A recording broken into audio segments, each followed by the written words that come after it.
चलिए हो गया।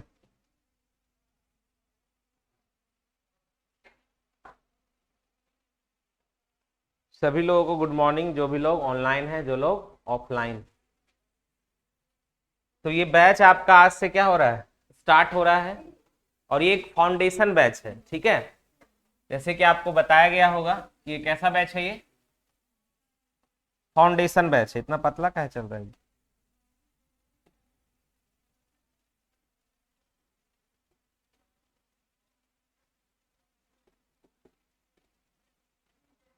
ये एक फाउंडेशन बैच है।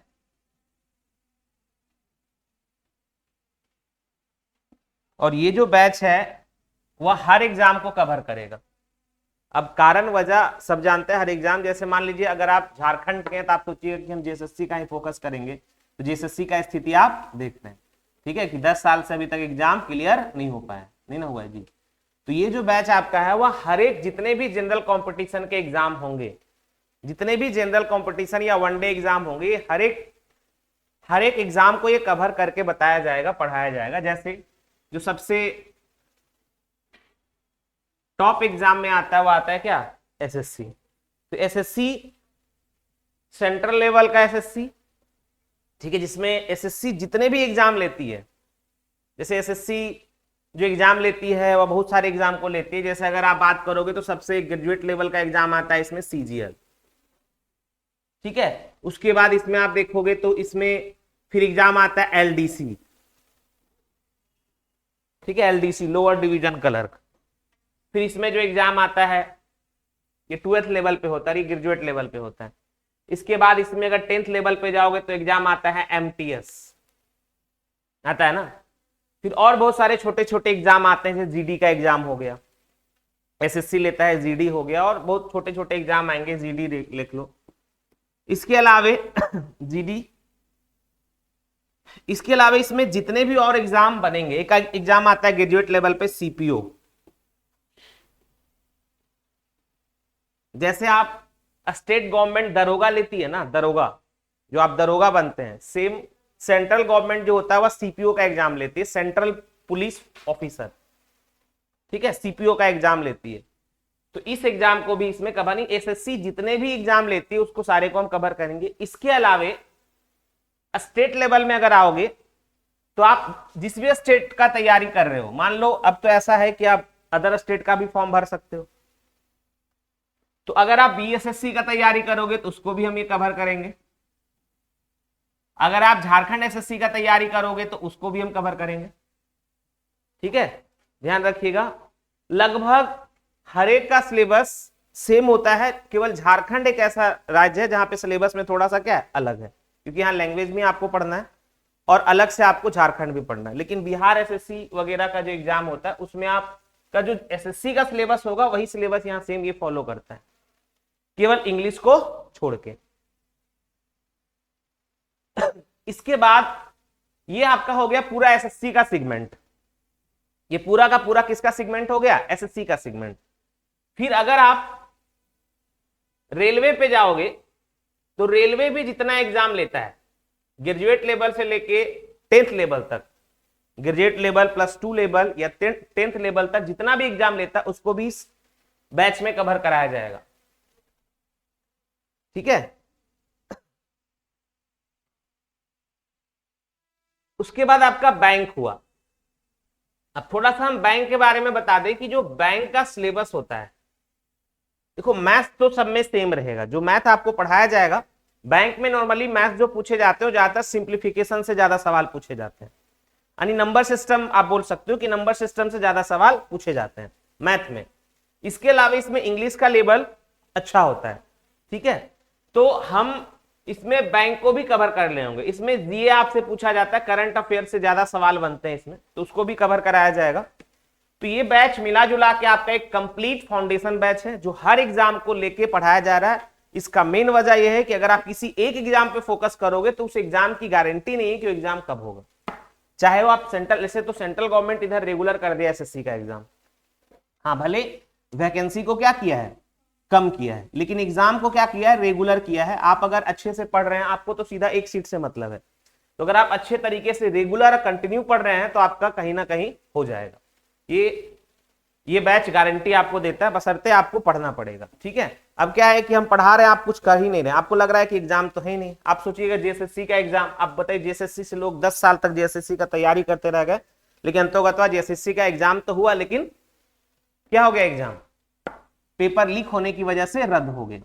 तो किसी एक एग्जाम पे आप अब फोकस नहीं कर सकते, आपको इस तरह से अपने आप को तैयार करना। और लगभग सारे का सिलेबस क्या होता है, ऑलमोस्ट सेम होता है, थोड़ा बहुत का अंतर होता है, तो उसको आपको मैनेज कर लेना है। ठीक है, अब यहाँ पे और मैनेज कैसे करना है वो तो हम यहाँ पे बताएंगे ही। ठीक है, आपके टीचर यहाँ पे बताएंगे किस हिसाब से मैनेज होगा ये सारा चीज। अब यहाँ पे जो हम आपको पढ़ाएंगे वो पढ़ाएंगे मैथ्स। ठीक है, हम आपको जो यहाँ पे पढ़ाएंगे वह क्या पढ़ाएंगे, मैथ्स पढ़ाएंगे। अब थोड़ा सा और हम आपको बता दें, इन सारे एग्जाम में एसएससी एक ऐसा एग्जाम है जो सबके सिलेबस को फॉलो करता है। जो अभी लेटेस्ट एसएससी का एग्जाम का पैटर्न है, पहले क्या होता था, 2000 कब से चेंज हुआ, 2021 में चेंज हुआ ना सिलेबस एसएससी का। हाँ, 2021 से पहले एसएससी में क्या होता था, पीटी होता था, पीटी में आपका मैथ्स होता था, रीजनिंग होता था, फिर आपका इंग्लिश होता था और जीके जीएस होता था। उसके बाद फिर मेंस होता था, और मेंस में 2 पेपर होते थे, इंग्लिश का पेपर होता था और मैथ का पेपर होता था। ये 2021 से पहले की बात कर रहे हैं, लेकिन 2021 के बाद इस एग्जाम में चेंज हुआ है। चेंज करने का मतलब कि पीटी में भी आपको सारा सब्जेक्ट होगा और मेंस में भी आपका सारा सब्जेक्ट होगा, साथ ही साथ कंप्यूटर भी इंक्लूड हो चुका है। तो आप जानते हो कि कंप्यूटर, आपके जितने भी स्टेट लेवल के एग्जाम होते हैं उसमें कंप्यूटर से सवाल पूछे जाते हैं, रेलवे भी कंप्यूटर से सवाल पूछता है कुछ ना कुछ। तो एसएससी को अगर आप टारगेट लेके चलोगे तो बाकी का जितना भी एग्जाम है आपका सारा कवर हो जाएगा। बैंक में भी कंप्यूटर से सवाल पूछे जाते हैं। तो आपको यहां पे जो मेन फोकस करना है वह एसएससी को फोकस करना है। उसका वजह क्या है कि ये हर एक एग्जाम के सिलेबस को क्या कर रहा है, फॉलो कर रहा है। बस आपको झारखंड के लिए अलग से आपको झारखंड पढ़ना है, अलग से आपको क्या करना है, झारखंड पढ़ना है। अब आप बोलोगे पेपर 1 जो होता है जेएसएससी में, तो पेपर 1 में आपका हिंदी भी होता है और पेपर 1 में क्या होता है, इंग्लिश भी होता है। इंग्लिश तो पढ़ना ही है पेपर 1 में, भले वो क्वालिफाइंग नेचर का होता है। अब बात समझ में। तो अगर आप एसएससी को फोकस करके चलते हैं तो लगभग हम आपको गारंटी के साथ बोलते हैं कि आपका जितना भी एग्जाम है सारा कवर होगा। तो आपको तैयारी उसी हिसाब से चलना। अब थोड़ा सा हम एसएससी के सिलेबस को डिस्कस करते हैं, जो लेटेस्ट सिलेबस है। सबको पता है, पता है एसएससी का सिलेबस? नहीं पता है, कोई बात नहीं। देखो थोड़ा सा हम यहाँ पे एसएससी के सिलेबस को पे फोकस कराते हैं आपको। हम जिस सिलेबस की बात कर रहे हैं वो ग्रेजुएट लेवल का सिलेबस है, सीजीएल। आप बोलोगे सर एमटीएस का क्यों नहीं बताएं? भाई अगर आप एक हाई लेवल का तैयारी करते हो तो छोटा लेवल का एग्जाम आप ऐसे निकाल दोगे, निकलेगा ना। तो इसमें अगर हम बात करें तो इसका जो पीटी का पेपर होता है, जिसे हम टीयर 1 बोलते हैं, इसमें जो पीटी का पेपर होता है इसमें क्या क्या होते हैं, इसमें आपके मैथ्स हो गए, रीजनिंग हो गए, इंग्लिश हो गए और जीए बोला जाता है। मैक्सिमम आपको लिखेगा जीए, ठीक है, जनरल अवेयरनेस लिखेगा। और जीए से ही ज्यादातर सवाल पूछे जाते हैं। अगर आज के डेट में अगर हिस्ट्री से भी सवाल पूछा जा रहा है ना, तो हिस्ट्री में भी वही सवाल पूछे जाएंगे जो आज के डेट में उस पर कुछ काम चल रहा है। जैसे मान लीजिए हड़प्पा सभ्यता का सवाल अगर पूछा गया, तो हड़प्पा सभ्यता से रिलेटेड अभी अगर इसमें कुछ काम चल रहा है कोई गवर्नमेंट के द्वारा, तो उससे सवाल निकाल के देगा। कहने का मतलब है कि अगर जीके जीएस से भी सवाल पूछे जा रहे हैं तो वो सवाल करंट से जोड़ के पूछे जा रहे हैं। सबसे पहले ये बात समझना। तो पीटी में आपके मैथ्स, रीजनिंग, इंग्लिश, ये सारे के सारे 25-25 क्वेश्चन होते हैं और हर क्वेश्चन का 2-2 मार्क्स होता है। हर क्वेश्चन का कितने मार्क्स होते हैं? 2-2 मार्क्स। ये क्वेश्चन हो गया और ये मार्क्स हो गए। तो हर क्वेश्चन का 2-2 मार्क्स होगा, तो ये 50-50 मार्क्स के हो गए। तो 50-50 मार्क्स के हुए तो टोटल कितने मार्क्स हो गए? और इस पूरे सेगमेंट के लिए आपको 1 घंटा दिया जाएगा। 1 घंटा आपको दिया जाएगा। आपको यहां पे हम बता दें 1 घंटा मिलेगा। और ये जो एग्जाम होगा वह कैसा एग्जाम होता है? ऑनलाइन एग्जाम होता है, ठीक है। सीबीटी मोड बोलते हैं उसको, सीबीटी, कंप्यूटर बेस्ड टेस्ट होता है, सीबीटी मोड में होता है, ठीक है। अब यहां पे सबसे इंपॉर्टेंट है कि आपके पास क्वेश्चन कितने हैं, 100, और 100 क्वेश्चन के लिए आपको दिया जा रहा है 60 मिनट। तो यहां पे जो मेजर पार्ट जो इंपॉर्टेंट होता है कि इसमें देखो इंग्लिश और जीए, ये दो सब्जेक्ट ऐसे होते हैं जिसको आपको पढ़ना और आंसर करना है, लेकिन ये दो सेगमेंट ऐसे होते हैं मैथ और रीजनिंग जिसको आपको क्या करना है, बनाना है। तो यहां पे हम आपको सिखाएंगे, हम तो जैसे मैथ के टीचर हैं तो हम यहाँ पे आपको मैथ्स में आपको सिखाएंगे कि कम टाइम में हम सवालों को कैसे करेंगे, जिसमें हम पूरे अपडेट क्वेश्चन को करेंगे, इधर का पूछा हुआ सवाल प्लस कुछ पुराने सवाल को भी करेंगे जो सवाल बार बार एग्जाम में रिपीट करता है। तो हम दोनों पेपर यहां पे लेके चलेंगे, पुराने सवाल भी लेके चलेंगे और नए लेटेस्ट क्वेश्चन भी लेके चलेंगे, ठीक है। तो आपका जो असाइनमेंट होगा उसी हिसाब से डिजाइन है, ठीक है। अब उसके बाद ये हो गया पीटी का एग्जाम, उसके बाद आता है टायर 2 यानी मेंस का एग्जाम। देखो मेंस में 3 सेगमेंट होते हैं, 3 सेक्शन होते हैं, सेक्शन 1, सेक्शन 2 और सेक्शन 3। जब आप पीटी पास कर लोगे तो आपका मेंस में ये होगा। और ये बात बताइए, पीटी का कटअप आता है अकॉर्डिंग टू क्वेश्चन का लेवल, क्वेश्चन का जो लेवल होगा उसी के अकॉर्डिंग ये पीटी का कटअप डिसाइड होता है। जब आप पेपर दोगे तो आपको खुद पता चल जाएगा कि क्वेश्चन का कटअप कितना जाने वाला है, जब आप एक अच्छे तरीके से तैयारी कर लोगे तो। उसके बाद आता है सेक्शन यानी मेंस में 3 सेक्शन होते हैं, 3 सेक्शन होते हैं, सेक्शन 1, सेक्शन 2 और सेक्शन 3। अब जैसे सेक्शन 1 की बात करें तो सेक्शन 1 में आपके मैथ्स आते हैं फिर से, और रीजनिंग आते हैं, ठीक है, मैथ और रीजनिंग आते हैं। मैथ में 30 क्वेश्चन होते हैं और रीजनिंग में भी 30 क्वेश्चन होते हैं, लेकिन यहां हर क्वेश्चन के लिए 3 मार्क मिलता है। हर क्वेश्चन के लिए कितना मार्क्स होता है, 3 मार्क्स होता है, और नेगेटिव मार्किंग भी होता है, ठीक है, इस बात को आप समझिएगा। अब यहां पे ये 3 मार्क्स होते हैं, तो ये 90 हो गए और ये भी 90 हो गए, यानी 90-90 कितना हो गए, 180 मार्क्स कितने क्वेश्चन के, 60 क्वेश्चन के। अब यहां पे इंपॉर्टेंट चीज ये है, अब यहां पे इंपॉर्टेंट चीज ये है कि इस सेगमेंट के लिए आपको 1 घंटा दिया जाए, सेगमेंट 1 यानी सेक्शन 1 जो बोलो, इसके लिए आपको 1 घंटा प्रोवाइड किया जाए, क्लियर।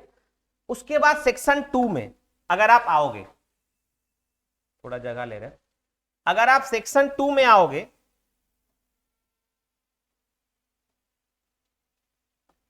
तो सेक्शन 2 में आपके पास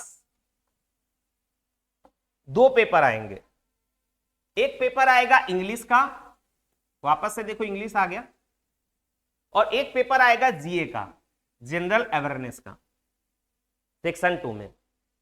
इंग्लिश के आपके 45 क्वेश्चन होंगे और जीए के आपके पास 25 क्वेश्चन होंगे, 70 क्वेश्चन होंगे। यहां भी हर क्वेश्चन के 3 मार्क डिसाइड होंगे। तो 45 से 3 से गुना करो, कितना नंबर हो गया ये, 15, 135 और यहां 75, तो टोटल मिला के 210 नंबर होंगे। और इसके लिए जो आपको टाइम दिया जाएगा, इसके लिए भी आपको 1 घंटा का टाइम दिया जाएगा। याद रखिएगा, हर सेक्शन के लिए आपके पास मिनिमम क्वालिफाइंग मार्क्स होगा अकॉर्डिंग टू कैटेगरी बेस्ड, यानी जो कैटेगरी में आप हैं, जैसे जनरल कैटेगरी है तो उसके अकॉर्डिंग आपको इतना मिनिमम प्रतिशत नंबर लाना है क्वालिफाइंग होने के लिए। तो कैटेगरी आपका जो होगा वो आपके नोटिफिकेशन में मेंशन होगा। अब यहां पे देखिए, अब आया सेक्शन 3। सेक्शन 3 जो होता है वह क्वालिफाइंग नेचर का एग्जाम होता है। क्या होता है, क्वालिफाइंग नेचर का एग्जाम होता है, जिसमें कंप्यूटर पूछे जाते हैं आपसे। क्या पूछे जाएंगे, कंप्यूटर।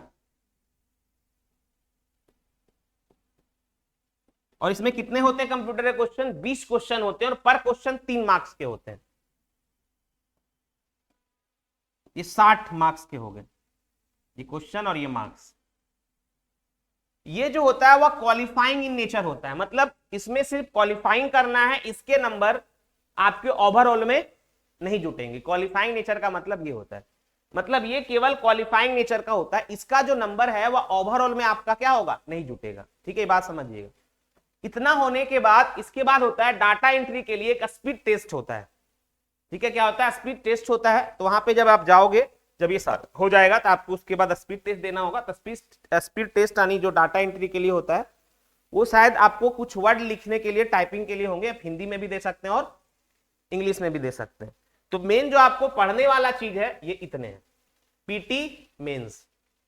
ठीक है, और जब आप इन सारे को अच्छे से कर लोगे, देखो अगर आप ध्यान से देखोगे तो आपको पीटी में भी सारे सब्जेक्ट पढ़ने और मेंस में भी सारे सब्जेक्ट पढ़ने। और ये सिलेबस एक ऐसा सिलेबस है जो लगभग हर एग्जाम में पूछा जाता है। अब आप खुद बताओ, अगर आप आगे देखते हो यहां पे कि अगर आप मान लो झारखंड एसएससी का तैयारी करते हो, तो झारखंड में देखो मैथ्स पूछे जाएंगे, रीजनिंग में पूछे जाएंगे, इंग्लिश भी पूछे जाएंगे पेपर 1 में, जीए भी पूछे जाएंगे, कंप्यूटर भी पूछे जाएंगे। बस अलग से क्या पढ़ना है आपको, लैंग्वेज पेपर और झारखंड। तो ये तो अलग है, तो झारखंड आपको अलग से पढ़ना और लैंग्वेज पेपर अलग से पढ़ना। बताओ सब कुछ वही रहा कि नहीं रहा, बस आपको अलग से एक लैंग्वेज पेपर पढ़ना पड़ा और एक झारखंड का पेपर पढ़ना पड़ा। तो इस हिसाब से अगर तैयारी करते हो इसको लेके, तो हम आपको गारंटी के साथ बोलते हैं कि आपका स्टेट लेवल भी एग्जाम क्लियर होगा, छोटे लेवल का भी एग्जाम क्लियर होगा, और साथ ही साथ रेलवे का एग्जाम भी क्लियर होगा। रेलवे में क्या होता है, इंग्लिश छोड़ के बाकी सब होता है।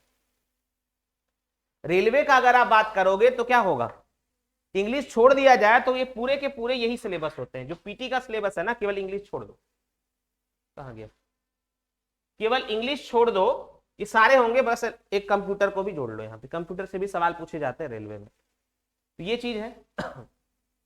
हाँ, अगर रेलवे में आप टेक्निकल बैकग्राउंड से एग्जाम देते हैं, टेक्निकल बैकग्राउंड कहने का मतलब कि जैसे रेलवे जेई वगैरह का होता है तो उसका सिलेबस अलग हो जाता है। ठीक है, जैसे रेलवे जेई का एग्जाम होता है, जूनियर इंजीनियरिंग का एग्जाम होता है, जो बीटेक वगैरह करते हैं तो उनके लिए होता है। ठीक है, तो उसमें आपको ज्यादा दिमाग नहीं लगाना है। तो ये कहानी है, हम इसी को फोकस करके चलेंगे। बैंक में क्या होता है, बैंक में जैसे अगर आप मैथ्स देखोगे तो मैथ्स में ज्यादातर नंबर सिस्टम से ज्यादा सवाल पूछे जाते हैं। अंग्रेजी का जो लेवल होता है वह थोड़ा अच्छा होता है in compare to SSC. SSC के कंपेयर में जो इंग्लिश का लेवल होगा बैंक में वो थोड़ा बेहतरीन होगा और अच्छा होता है। ठीक है, चलिए, तो इन सारे चीजों को देखते हुए हम इस क्लास को पढ़ाएंगे। ठीक है, ये एक फाउंडेशन बैच है जो कंप्लीट आपका हर एग्जाम को फोकस करेगा। अब हम आते हैं मैथ्स के बारे में जो हम आपको पढ़ाएंगे। अब मैथ्स में जो हम आपको पढ़ाएंगे वह क्या क्या पढ़ाएंगे, थोड़ा सा आप यहां पे समझो। जैसे कुछ लोग मैथ्स को बहुत अलग अलग तरीके से डिफाइन किए हुए हैं, हम जो यहां पे आपको लेके चलेंगे जो लेटेस्ट पैटर्न है जिसके अकॉर्डिंग अभी एग्जाम में सवाल आ रहे हैं। ठीक है, और प्लस जो पिछले सवालों को भी एग्जाम में रिपीट कर रहा है। जैसे हम अगर ध्यान से देखिएगा तो हम यहाँ पे पतंजलि आईएएस एकेडमी में 2013 से पढ़ा रहे हैं, 2013 से। ठीक है, आप बोलोगे सर 2013 से तो आप यहाँ थे नहीं, तो 2013 में पटना में भी पतंजलि आईएएस एकेडमी था। ठीक है, तो पटना में भी हम क्लास लेते थे तो इसी पतंजलि आईएएस एकेडमी में ही लेते थे। 2013 से हम इसमें सेवा दे रहे हैं। तो यहाँ पे 2013 से लेके 2024 तक आपके क्वेश्चन पूछने के पैटर्न में बहुत सारे चेंजेस आए, बहुत सारे बदलाव आए, जिसमें से अगर आप देखोगे तो 2024 में इधर जाके 2021, 22, 23 में जाके क्वेश्चन का लेवल बहुत नीचे कर दिया। पहले अगर हम बात करें तो मैथ्स का जो क्वेश्चन का लेवल था एसएससी का, अगर आप 2013 के पेपर को उठा के देखोगे तो 2013 का जो पेपर था आज उस लेवल का पेपर आपको देखने को नहीं मिलेगा। आज पेपर का स्टैंडर्ड बहुत कम कर दिया है। इसकी वजह से आप देखोगे कि कटअप भी बहुत ज्यादा जाने लगा है। कटअप सुनते कि इतना चला गया ना, तो उसका वजह वही है कि पेपर का स्टैंडर्ड क्या हुआ है, लो हुआ है। 2013 के टाइम में क्वेश्चन जो पूछा गया था, पीटी का जो क्वेश्चन था वह मेंस से ज्यादा टफ पूछा गया था। ठीक है, तो हमें पुराने सवालों को भी देखना है और साथ ही साथ हमें नए क्वेश्चन को भी देखना है। इन दोनों को लेके चलेंगे। और मटेरियल आपके पास, मेरे पास 2 मटेरियल है, इसमें एक मटेरियल में आपका पुराना क्वेश्चन है जो क्वेश्चन बार बार रिपीट करते हैं, और एक मटेरियल में हमारे पास न्यू लेटेस्ट क्वेश्चन है जो इधर के एग्जाम में पूछे गए, तो दोनों को हम फॉलो करते हुए आपको पढ़ाएंगे। क्लियर है? अब यहां पे बात आया कि इसमें कैसे पढ़ना है, तो सबसे पहला चीज जो नंबर सिस्टम आता है,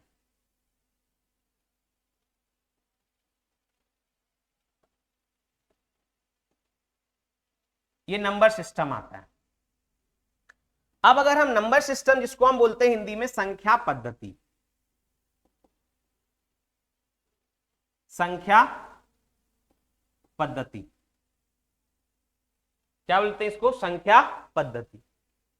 अब अगर हम संख्या पद्धति की बात करें तो इसमें अलग अलग टॉपिक होंगे। अब जैसे बहुत सारे को लोग क्या करेंगे कि नंबर सिस्टम लिखेंगे, पूरे नंबर सिस्टम को एक में गुड़ गोबर करके पढ़ा देंगे। वो हमारा पढ़ाने का तरीका नहीं है। हम यहाँ पे जिस जिस सेगमेंट से सवाल पूछे जाएंगे नंबर सिस्टम में, हम एक एक करके उस सेगमेंट को कवर करेंगे। जैसे अगर हम बात करें तो सबसे पहला इसमें जो टॉपिक आपका आएगा, जैसे मान लो रिमाइंडर थ्योरम। तो अक्सर कोई भी एग्जाम अगर आप देखोगे, चाहे आप स्टेट लेवल का एग्जाम ले लो, चाहे आप सेंट्रल गवर्नमेंट का एग्जाम ले लो, लगभग हर एक एग्जाम में रिमाइंडर थ्योरम से सवाल पूछे जाते हैं, जिसको हम बोलते हैं शेषफल प्रमेय।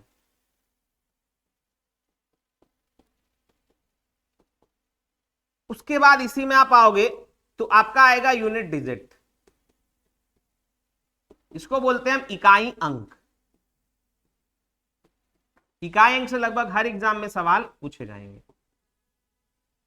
इसके बाद ये जो मैथ हम पढ़ा रहे, जितने भी जनरल एग्जाम होते हैं सारे में ये काम आएगा। चाहे आप छोटा लेवल का भी एग्जाम लोगे, यहां तक कि आप अगर टीचर का कोई तैयारी करते हो तो उसमें भी ये सब आपका टॉपिक काम आएगा। ठीक है, अब यहां देखो। इसके बाद number of zero from last, अंतिम से शून्य की संख्या।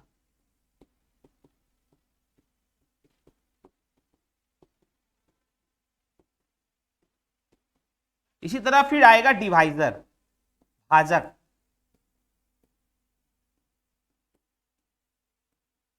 फिर इसी के बाद इसमें एलसीएम, एचसीएफ, सिंप्लीफिकेशन, ये सब लिखना नहीं, हम आपको बता रहे हैं। फिर इसमें आपका आएगा एलसीएम, एचसीएफ,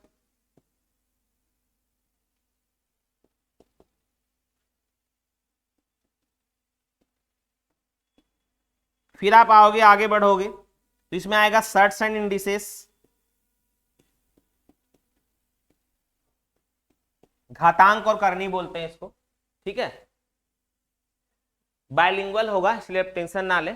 अब यहां के बाद इसमें सिंप्लीफिकेशन आएगा, स्क्वायर रूट आएगा, क्यूब रूट आएगा, इन सारी चीजों को हम कवर करेंगे।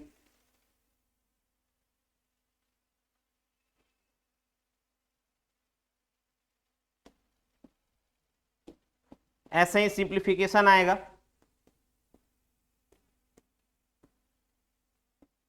सरलीकरण।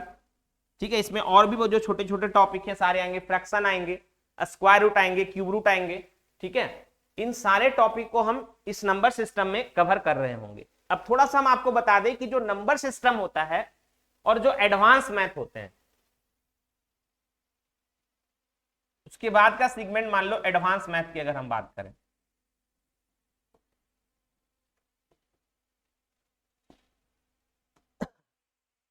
ठीक है। अब लगभग हर एग्जाम में एडवांस मैथ पूछे जाते हैं। ऐसे तो ये पहले केवल और केवल किसमें पूछा जाता था? सेंट्रल गवर्नमेंट में जो एसएससी का एग्जाम होता था उसी में ये केवल पूछे जाते थे। लेकिन अब लगभग हर एग्जाम में, अगर आप इधर का पेपर उठाओगे, किसका एग्जाम हुआ इधर, जिसका लिखा पेपर जेएसएससी सीजीएल का, उसमें आपको अर्थमेटिक का एक भी सवाल नहीं दिखेगा। एक भी क्वेश्चन आपको अर्थमेटिक का नहीं दिखेगा। सारा का सारा क्वेश्चन किससे पूछा गया था? एडवांस मैथ से पूछा गया था। अगर आप पेपर देखे होंगे तो आपको ये बात पता होगा। अगर नहीं देखे हैं तो हम आपको ये बता दे रहे हैं कि इसमें जितने भी जेएसएससी सीजीएल में क्वेश्चन आए थे वो सारे के सारे एडवांस मैथ से आए थे। अर्थमेटिक के एक भी सवाल नहीं थे, अंकगणित के एक भी क्वेश्चन पेपर में नहीं पूछे गए थे। क्लियर है? तो इस बात को समझिएगा। तो एडवांस को आप नेग्लेक्ट करके नहीं चल सकते। ठीक है, अब एडवांस मैथ की अगर हम बात करें तो एडवांस मैथ में जो आपके टॉपिक आते हैं, जैसे अलजेब्रा आते हैं,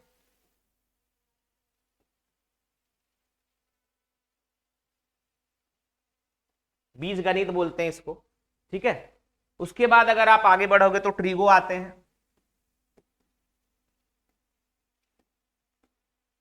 ट्रिगोनोमेट्री आते हैं, त्रिकोणमिति बोलते हैं। उसके बाद आगे बढ़ोगे तो इसमें आएंगे, लिखने का जरूरत नहीं है, ठीक है। सारा का सारा अगर सिलेबस आपको चाहिए तो पूरा मेरे पास सिलेबस का टाइप है, हम आपको दे देंगे। आपको सीधा हम यहाँ पे समझा रहे हैं कि किस तरह से हमें टॉपिक को लेके चलना है, क्या क्या टॉपिक हम लेके चलेंगे, ठीक है। इसमें और भी बहुत सारे टॉपिक हैं हम जो लिखे नहीं है, ठीक है। अब यहाँ देखो अलजेब्रा आ गए, ट्रिगोनोमेट्री आ गए, इसके अलावे इसमें जो आएंगे वह ज्योमेट्री आ जाएंगे, ज्यामिति बोलते हैं जिसको। इसके बाद इसमें जो टॉपिक आएंगे वो आएंगे कोऑर्डिनेट ज्योमेट्री आ जाएंगे। उसके बाद इसमें जो टॉपिक आएंगे, ठीक है, अलजेब्रा हो गया, ट्रिगो हो गया, ज्योमेट्री हो गया, कोऑर्डिनेट ज्योमेट्री हो गया। उसके बाद मेंसुरेशन आ जाएंगे, जिसको हम क्षेत्रमिति बोलते हैं। क्या आ जाएंगे? मेंसुरेशन आ जाएंगे, जिसमें क्षेत्रमिति बोलते हैं। लगभग इतने टॉपिक इसमें बनेंगे। और कुछ छूटा क्या? Algebra, trigo, geometry, coordinate geometry, mensuration, सारा हो गया लगभग, ठीक है। अब हम क्या करते हैं कि जो नंबर सिस्टम और जो एडवांस वाला सेगमेंट है इसको हम एक साथ लेके पढ़ाते हैं। अब आप बोलोगे सर ऐसा क्यों? क्योंकि बहुत सारे नंबर सिस्टम का जो सिंप्लीफिकेशन का सवाल है वो अलजेब्रा के कॉन्सेप्ट पे बेस्ड होता है, ठीक है। तो जब हम आपको नंबर सिस्टम पढ़ाएंगे तो नंबर सिस्टम और एडवांस ये दोनों को हम एक में लेके पढ़ाते हैं। उसका वजह यह है कि बहुत सारे एडवांस का नंबर सिस्टम का सवाल एडवांस के साथ टैली करता है, बहुत सारा नंबर सिस्टम का कॉन्सेप्ट एडवांस के साथ टैली करता है। तो इन दोनों को हम लेके चलेंगे। जैसे आप अगर अलजेब्रा पढ़ोगे तो अलजेब्रा में भी रिमाइंडर थ्योरम का सवाल बनता है।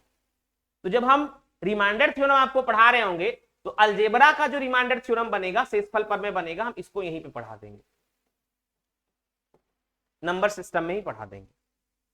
तो इन दोनों को हम मिला के करेंगे। अब देखो अब क्या होगा ना, अगर आप सेम कॉन्सेप्ट को यहां पढ़ोगे ना तो आप कंफ्यूज कर जाओगे। इसी का कॉन्सेप्ट अगर यहां लग रहा है तो उसको वहां पे करोगे तो चीज आपके दिमाग में फिट हो जाएगा। वजह क्या है कि ये कॉन्सेप्ट, इसका कॉन्सेप्ट अगर यहां अप्लाई हो रहा है तो क्यों ना हम इसके कॉन्सेप्ट को यहां पे ही लगा दें।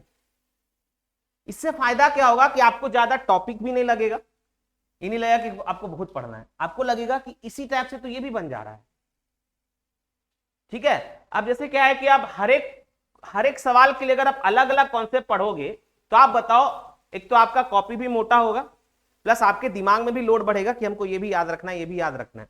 तो पढ़ने का वो सही रास्ता नहीं है, सही तरीका नहीं है। तो इन चीजों को हम एक साथ लेके चलेंगे। उसके बाद इसमें आता है अर्थमेटिक, अंकगणित।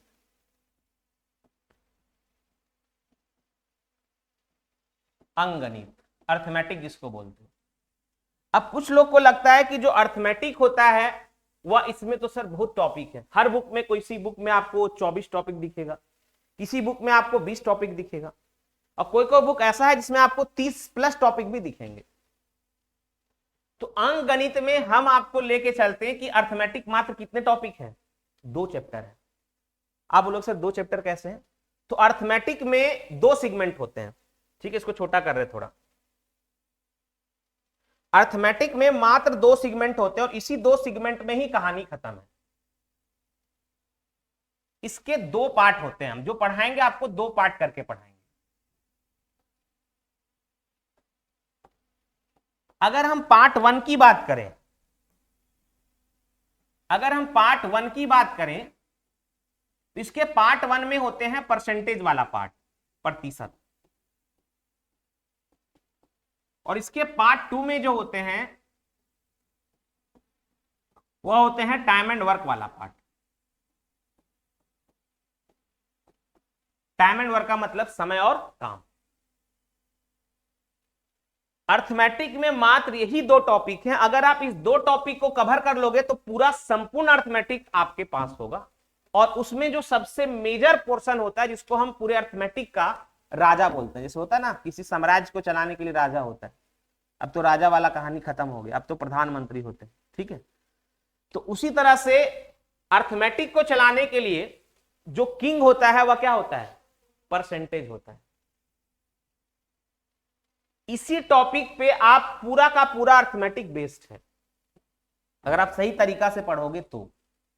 अगर आप गलत तरीका से पढ़ोगे तो आपको लगेगा आपको प्रतिशत भी पढ़ना है, आपको प्रॉफिट लॉस भी पढ़ना है, आपको हर टॉपिक के लिए अलग अलग कॉन्सेप्ट पढ़ना है। ऐसा नहीं है। हम जो आपको पढ़ाएंगे, अगर आप प्रतिशत और टाइम एंड वर्क पढ़ लिए तो आप समझो कि यही प्रतिशत का कॉन्सेप्ट आपका प्रॉफिट लॉस में लगने वाला है, यही परसेंटेज का कॉन्सेप्ट आपका सीआई में लगने वाला है, कंपाउंड इंटरेस्ट बोलते हैं, चक्रवृद्धि ब्याज, प्रॉफिट लॉस, ठीक है। यही परसेंटेज का कॉन्सेप्ट आपका एसआई में लगने वाला है, सिंपल इंटरेस्ट, ठीक है, साधारण ब्याज। अब लंबा नहीं लिख रहे, समझाने के लिए हम यहां पे बात कर रहे हैं। यही परसेंटेज का कॉन्सेप्ट आपका रेशियो में लगने वाला है, यही परसेंटेज का कॉन्सेप्ट रेशियो एंड प्रोपोर्शन, ठीक है, अनुपात समानुपात। यही परसेंटेज का कॉन्सेप्ट आपका एलिगेशन में लगने वाला है, यही परसेंटेज का कॉन्सेप्ट आपका पार्टनरशिप में लगने वाला। लगभग ये जो प्रतिशत है ये टोटल का टोटल 12 चैप्टर को कवर करेगा अकेले। आप जब प्रॉफिट लॉस पढ़ोगे ना तो आपको लगेगा ये तो परसेंटेज ही लग रहा है इसमें भी। आप अगर कंपाउंड इंटरेस्ट पढ़ोगे तो आपको लगेगा, चक्रवृद्धि ब्याज पढ़ोगे तो आपको लगेगा इसमें ही तो प्रतिशत ही लग रहा है। मतलब लगभग ये टोटल 12 टॉपिक को परसेंटेज अकेला कवर करेगा। मतलब 12 टॉपिक में आपको केवल परसेंटेज का कॉन्सेप्ट लगाना है, अलग अलग कॉन्सेप्ट नहीं लगाना है। अब हम अगर इसको अलग अलग तरीका से बताते तो प्रॉफिट लॉस जब पढ़ोगे तो वहां पे अलग पढ़ना पड़ जाएगा, सीआई पढ़ोगे तो वहां पे अलग पढ़ना पड़ जाएगा। वो पढ़ने का सही तरीका नहीं है, आप कितना याद रखोगे, ठीक है। और यहां पे जो हम आपको पढ़ाएंगे वो बिल्कुल प्रैक्टिकल मेथड से पढ़ाएंगे, मतलब आप सवाल का जो लैंग्वेज होगा उसी लैंग्वेज के अकॉर्डिंग हम क्वेश्चन को सॉल्व करेंगे, ठीक है। क्वेश्चन का जो भाषा होगा उसी भाषा के अनुसार हम सवाल को क्या करेंगे, वहां पे सॉल्व कर रहे होंगे, इस बात को समझिएगा। तो इसलिए ये मेजर पार्ट होता है परसेंटेज। उसके बाद अगर हम टाइम एंड वर्क की बात करें तो हम आपको थोड़ा सा बता दें कि टाइम एंड वर्क में भी परसेंटेज का कॉन्सेप्ट लगता है। ये भी एक ऐसा टॉपिक है जिसमें प्रतिशत का कॉन्सेप्ट लगेगा ही लगेगा। तो परसेंटेज से आप कभी अछूता नहीं रह सकते किसी भी चैप्टर में। हाँ, टाइम एंड वर्क के बिहाफ पे ही हम ट्रेन के सवालों को सॉल्व करेंगे। पहले तो पाइप और टंकी के सवाल को सॉल्व करेंगे, पाइप एंड सिस्टम, पाइप और टंकी। इसी के बिहाफ पे हम ट्रेन के सवाल को सॉल्व करेंगे, इसी के बिहाफ पे हम टाइम एंड डिस्टेंस के सवाल को सॉल्व करेंगे, इसी के बिहाफ पे हम बोट एंड स्ट्रीम के सवाल को सॉल्व करेंगे, नाव और धारा, ठीक है। और कुछ बचा? Time and distance, train, boat and stream, race, इसी का पार्ट है रेस, ठीक है, दौड़ जिसको बोलते हो। ये सारा का सारा टाइम एंड वर्क पे बेस्ड है। तो अगर हम ध्यान से देखें तो अर्थमेटिक में कितने पार्ट हैं? 2 पार्ट हैं। एक पार्ट आपके परसेंटेज के हैं, दूसरा पार्ट आपके टाइम एंड वर्क के हैं। मतलब अर्थमेटिक मात्र 2 टॉपिक है, 24 टॉपिक नहीं है। पढ़ेंगे तो हम टोटल जितने टॉपिक है सारे को हम पढ़ेंगे, लेकिन मात्र हमें वहां पे 2 ही कॉन्सेप्ट लगाना है, एक परसेंटेज का कॉन्सेप्ट लगाना और एक टाइम एंड वर्क के कॉन्सेप्ट को लगाना। और इसी कॉन्सेप्ट के बिहाफ पे पूरा का पूरा अर्थमेटिक आपका क्या हो जाएगा? स्वाहा, ठीक है।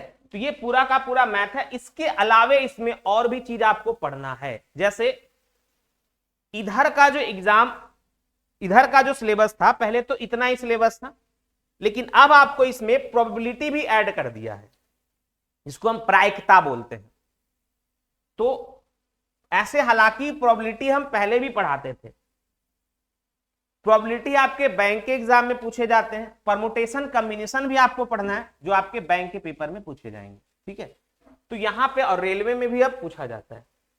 तो यहां पे आप जो एडवांस वाला पोर्शन है इसी में हम आपको प्रायिकता पढ़ा देंगे, ठीक है। ये 5 है ना, अच्छे। इसी में हम आपको प्रायिकता पढ़ा देंगे, प्रायिकता जिसको हम प्रोबेबिलिटी बोलते हैं। उसके बाद इसी में हम आपको परमुटेशन कॉम्बिनेशन भी क्या करेंगे? पढ़ा देंगे। क्लियर? तो जो भी लेटेस्ट टॉपिक है वो सारा का सारा कवर होगा। अब आता है बात डीआई का, ठीक है, डीआई का। डीआई भी आपको पढ़ाया जाएगा। डीआई,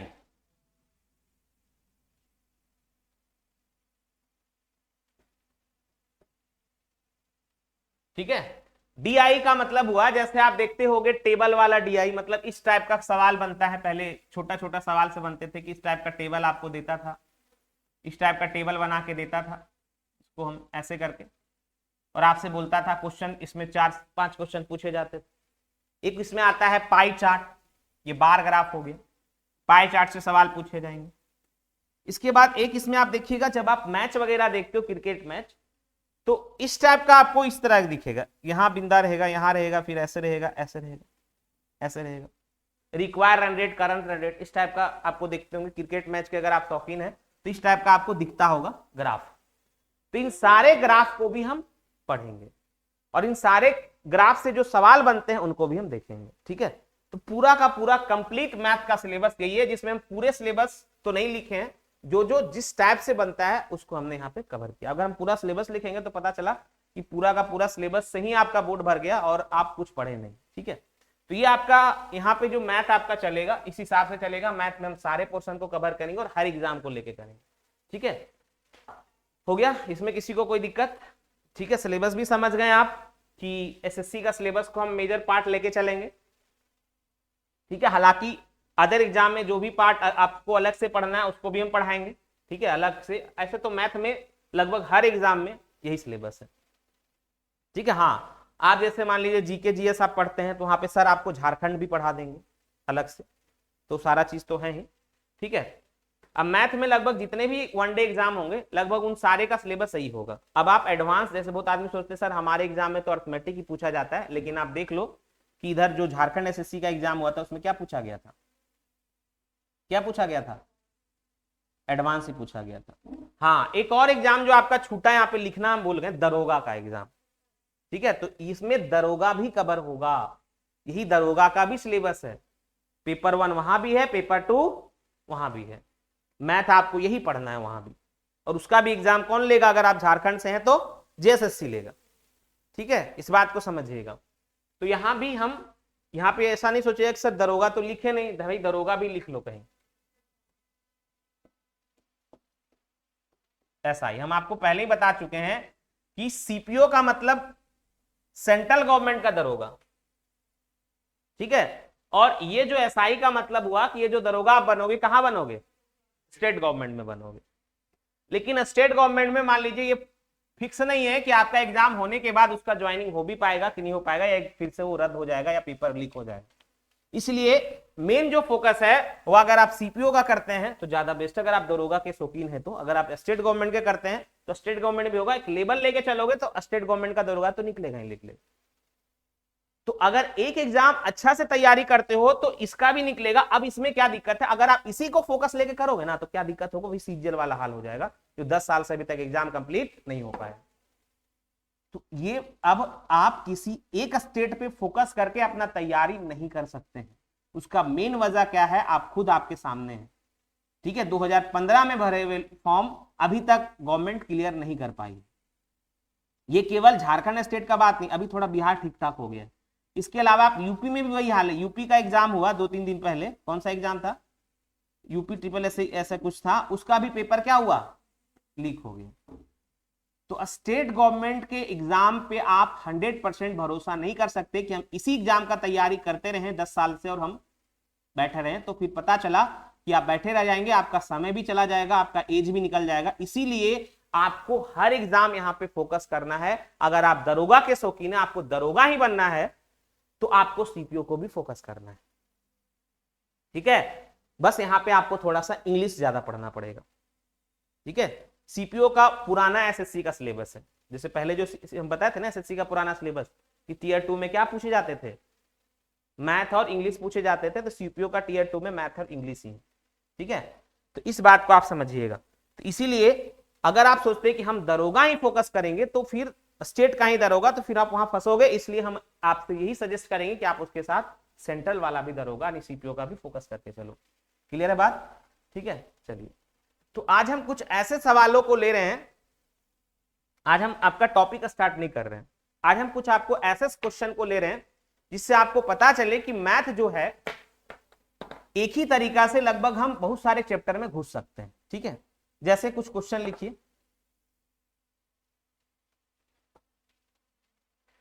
लिखिए।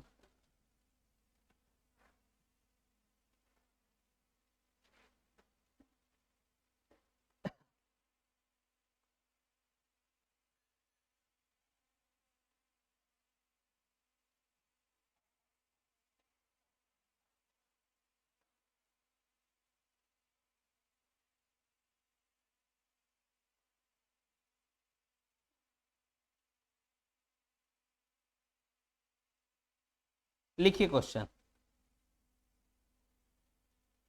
देखिए किसी परीक्षा में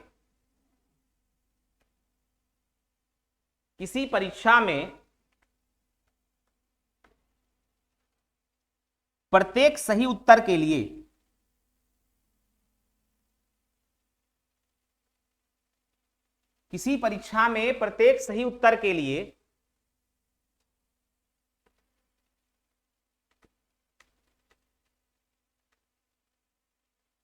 एक अंक दिया जाता है। प्रत्येक सही उत्तर के लिए क्या लिखे? एक अंक, 4 अंक लिख लीजिए। 4 अंक दिया जाता है, प्रत्येक सही उत्तर के लिए 4 अंक दिया जाता है तथा एक गलत उत्तर के लिए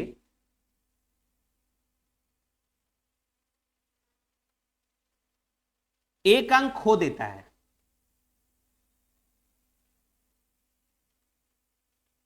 किसी परीक्षा में प्रत्येक सही उत्तर के लिए 4 अंक दिया जाता है और एक गलत उत्तर के लिए एक अंक खो देता है। यदि एक विद्यार्थी 60 प्रश्न हल करता है, यदि एक विद्यार्थी 60 प्रश्न हल करता है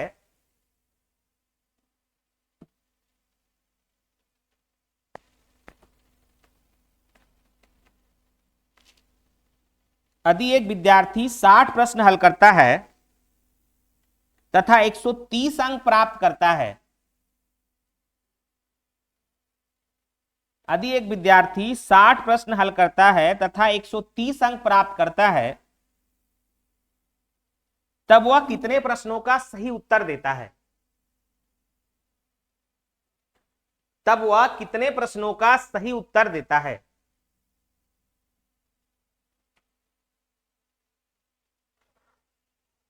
तब वह कितने प्रश्नों का सही उत्तर देता है?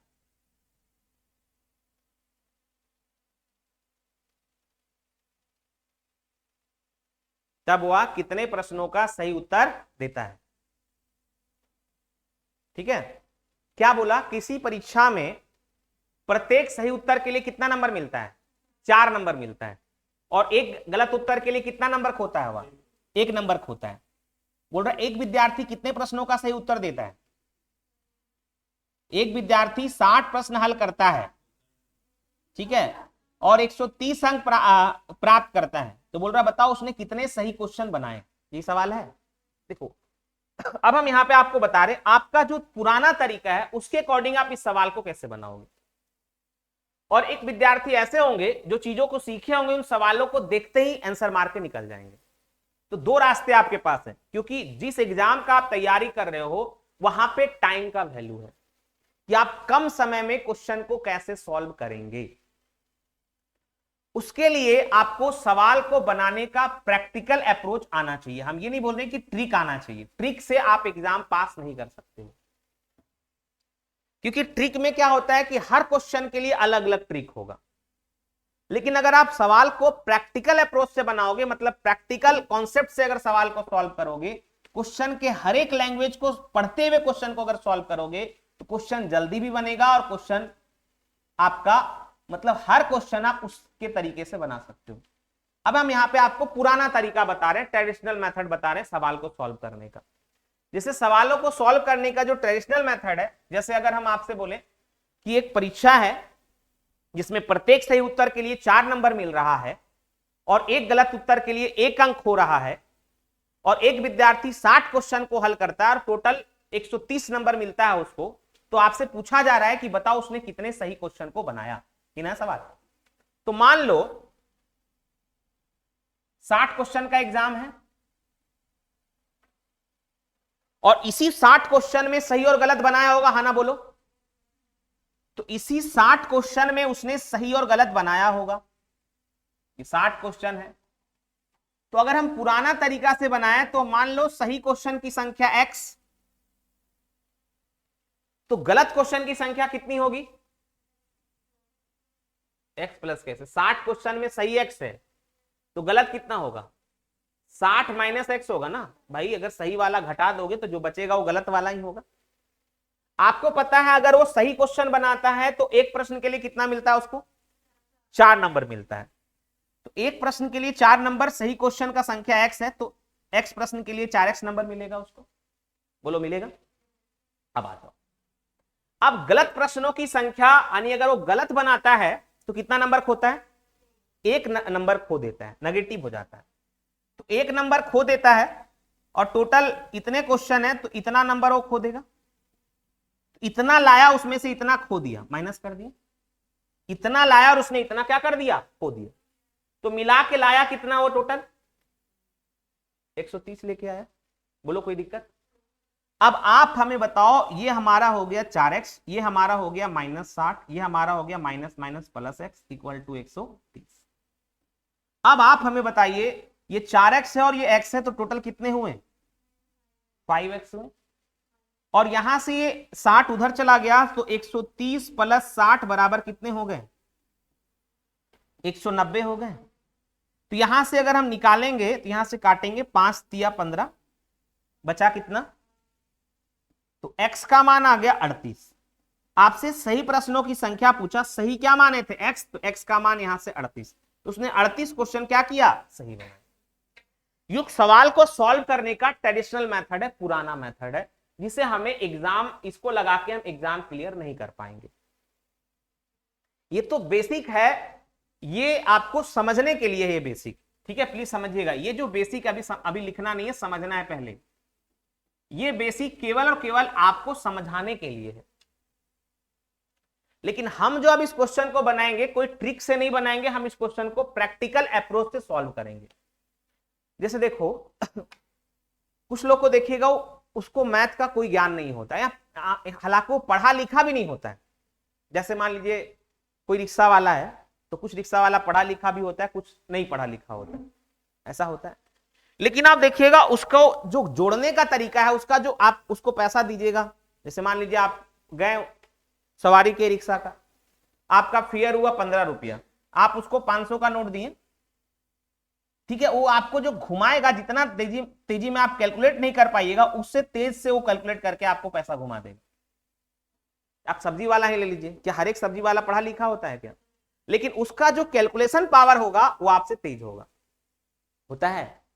आप जोड़ते रह जाएगा, ये लिए हम, ये लिए आलू लिए, प्याज लिए, ठीक है, गोभी लिए, ये ऐसे ऐसे हाथ में जोड़ते रह जाएगा, वो जोड़ के आपको पैसा वापस करके दे देगा। आप 500 का नोट उसको दिए तो घुमा फिरा के आपको दे देगा और सही देगा। जितना देर में आप जोड़िएगा ना उतना देर में वो ऐसे ही दे देगा ऑरली। आप बोलिएगा क्यों, क्योंकि प्रैक्टिस में बैठा हुआ ऐसा रोज करता है, ऐसा नहीं है। उसने जो चीज मैथ सीखा ना, वो मैथ उसने प्रैक्टिकल तरीका से सीखा, उसको कोई सिखाया नहीं कि 2 + 2 4 होता है। वो प्रैक्टिकल मतलब वो सामान बेचा, प्रैक्टिकल किया और उसी से वो जोड़ घटाव सीख गया, उसी से वो उसने क्या किया, जोड़ना घटाना सीखा। तो उसके पास प्रैक्टिकल नॉलेज है और आपके पास थ्योरेटिकल नॉलेज है। थ्योरेटिकल नॉलेज कहने का मतलब कि आपको पहले सिखाया गया, फिर आपको बोला गया कि देखो 2 + 2 जोड़ोगे तो 4 होगा, ठीक है, उसके बाद आप यहां तक पहुंचे। देखिएगा कि जब बच्चा जब जन्म लेता है, उसके बाद जब वो थोड़ा सा सीखने लगता है तो उसको अपने आप नॉलेज हो जाता है नंबर का, कि ये देखो ये कितना है, तो खुद देखता है 2 है 3 है।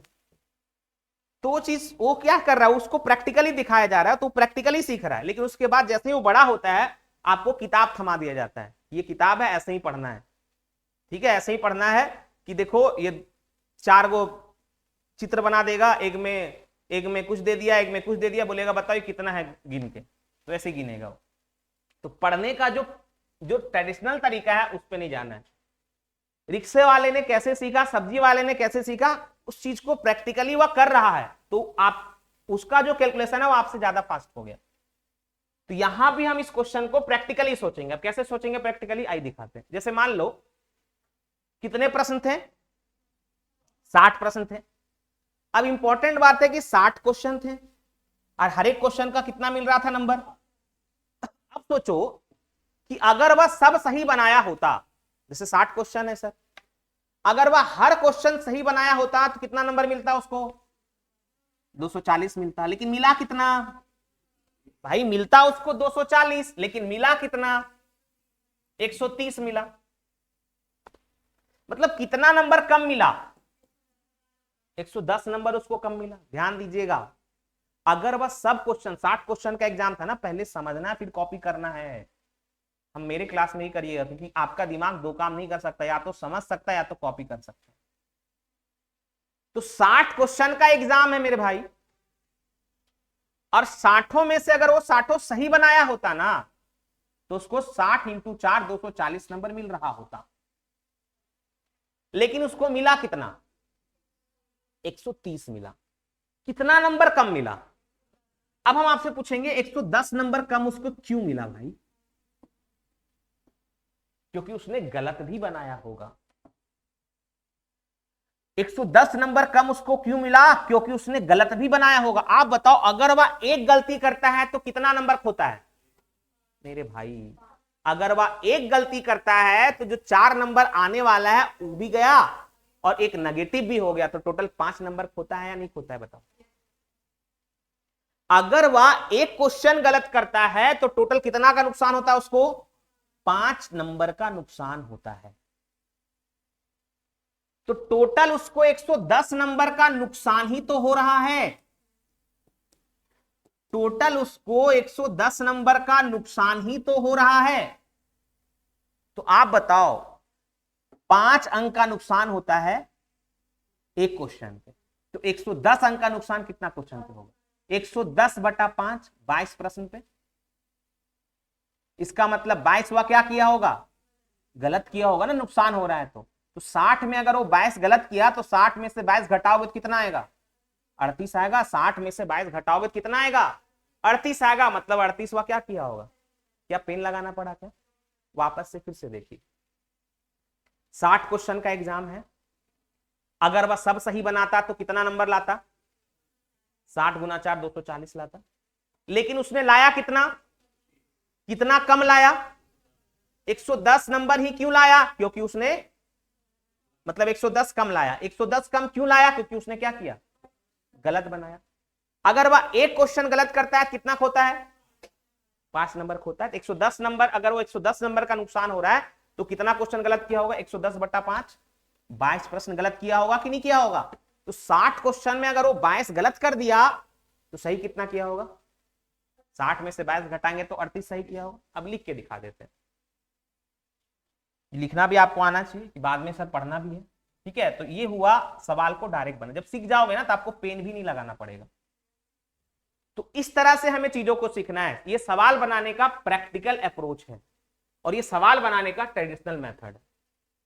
आप खुद बताओ, अगर आप इस रास्ते को अपनाते हो और अगर आप इस रास्ते को अपनाते हो, ये रास्ता क्या है कि हर चीज को मन में कैलकुलेट कर लेना, तो कौन ज्यादा बेस्ट है?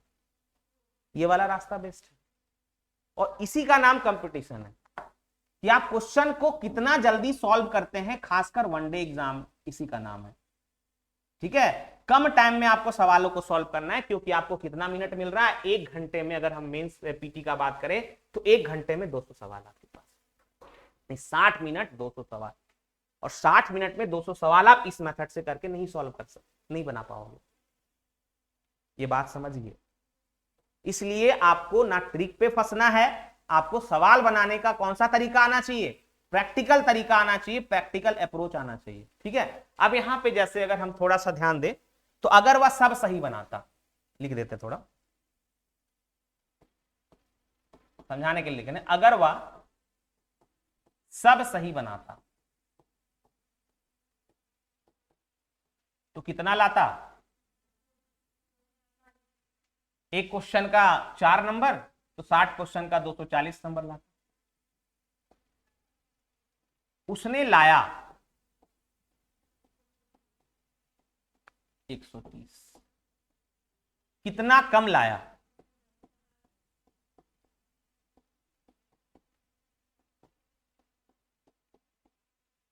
110।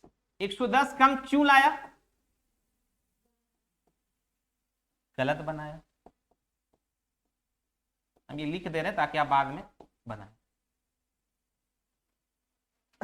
5 अंक का नुकसान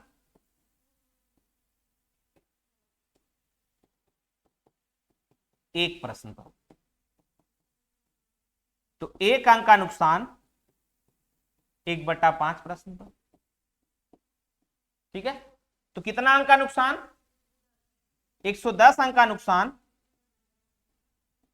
1/5 इंटू 110 यानी 22 प्रश्न। तो उसने 22 क्या बनाया? गलत बनाया। तो 60 में से अगर उसने 22 गलत बनाया तो सही कितना बनाया होगा?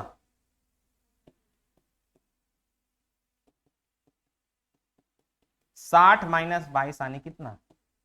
38 प्रश्न। है बात समझ में? क्लियर? तो ये लिख के हम नहीं बनाएंगे, कैसे बनाएंगे? ओरली बनाएंगे हम क्वेश्चन को। क्लियर? तो आने वाले क्लास में हम चीजों को प्रैक्टिकल तरीका से सीखने वाले। आज जस्ट हमने क्लास को स्टार्ट किया ताकि ये दिखाने के लिए कि आपका सिलेबस क्या है, आपको अब पढ़ना कैसे है। ठीक है, आपको पढ़ना कैसे है, आप किस हिसाब से अपने तैयारी को करिएगा, आपको क्वेश्चन कैसे बनाना है। ठीक है, क्वेश्चन बनाने का तरीका आपका क्या होना चाहिए। ठीक है, और तब जाके हम एग्जाम में सफलता पा सकते हैं। आज के डेट में क्या होता है कि लोग तैयारी करते रह जाते हैं फिर भी सफलता नहीं मिलता। उसका वजह एक है कि उनका पढ़ने का तरीका गलत है। तो जो पढ़ने का सही तरीका क्या है, वनडे एग्जाम को हम निकालने के लिए सही रास्ता क्या है हमारे लिए, कम टाइम में सवालों को जल्दी करना, और उसके लिए हम कौन सा रास्ता अपनाएंगे? क्या ट्रिक का रास्ता अपनाएंगे या प्रैक्टिकल तरीका अपनाएंगे? देखो, बेसिक भी जरूरी है, बेसिक भी जानना, और हम हर सवाल का बेसिक बताएंगे आपको। जैसे अभी हमने इस सब क्वेश्चन का बेसिक बताया ना आपको। कॉन्सेप्ट को डेवलप करने के लिए बेसिक तो हम आपको बताएंगे, लेकिन क्वेश्चन को प्रैक्टिकल तरीका से। क्या हम ये ट्रिक बता रहे हैं क्या आपको? क्या ये ट्रिक है क्या? ट्रिक का मतलब होता है कि अगर हम आपको बोलते हैं कि इसको यहां उठाओ, इसको इससे करो, इसको उल्टा करके गुना कर दो, नीचे करके भाग दे दो, तो वो ट्रिक बन गया। लेकिन वो सब तरीका से आप एग्जाम पास नहीं कर सकते। आपको थोड़ी देर की लगेगा, हाँ ये तो सब बहुत अच्छा बता दिए, फिर एग्जाम में जाओगे क्या हो जाएगा? वो भूल जाइएगा। ठीक है, हाँ यहाँ पे अच्छा लगेगा, ये क्या बता दिए सर, मुश्किल से वो 10 दिन से भी कम आपके पास रहेगा वो। ठीक है, तो आज इतना ही रखते हैं, मिलेंगे फिर अगले क्लास में। चलिए, इसके बाद